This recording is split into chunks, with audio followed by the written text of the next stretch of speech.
Hey everyone, I'm Rob with the Krop team of Remax Plus.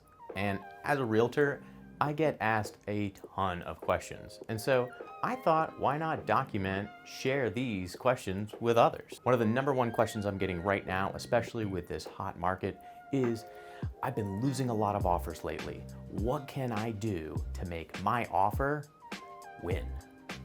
And so there's a lot of different things that can help you win an offer in a multiple offer scenario. And trust me, I'll just start off right from the top. I know it is stressful, but there is a way and we're gonna get you into a home. The first one is money. And that may mean that you can't go above a certain price range, or that means that you just didn't go above a certain price range and someone just bid a little bit more than you. Well, there's a couple things we can do. One, if we're in a price range where we find we're being outbid and we can't go higher, we may want to lower our price range so that we have room to be able to bid and be able to win those offers. The other is maybe you didn't realize that people were going to bid as much as they did.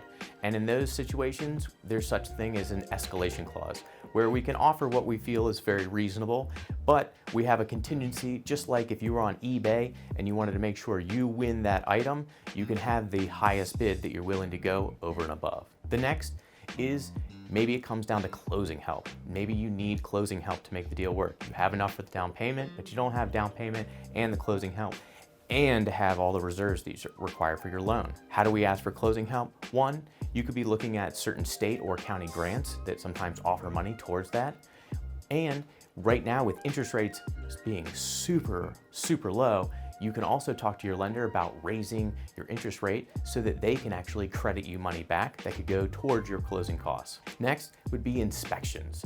Right now, if you want to win a house, you're gonna have to go in with an as-is or no home inspections. But I don't recommend doing no home inspections. It's always good to have that set of eyes to make sure that you're not getting into a set of problems.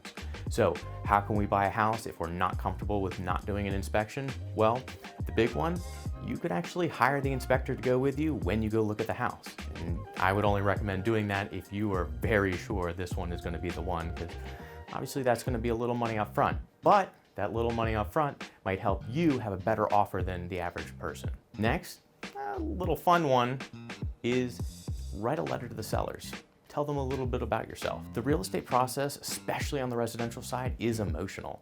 There's a lot of emotions in this home that they've raised their family, that they spent all this time and had all these experiences.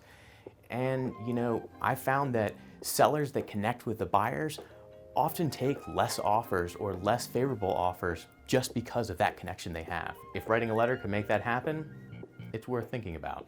And lastly, maybe you have a home that you need to sell before you can buy. Right now in this market with the multiple bids, you're going to want to have your house already under contract before writing on a property.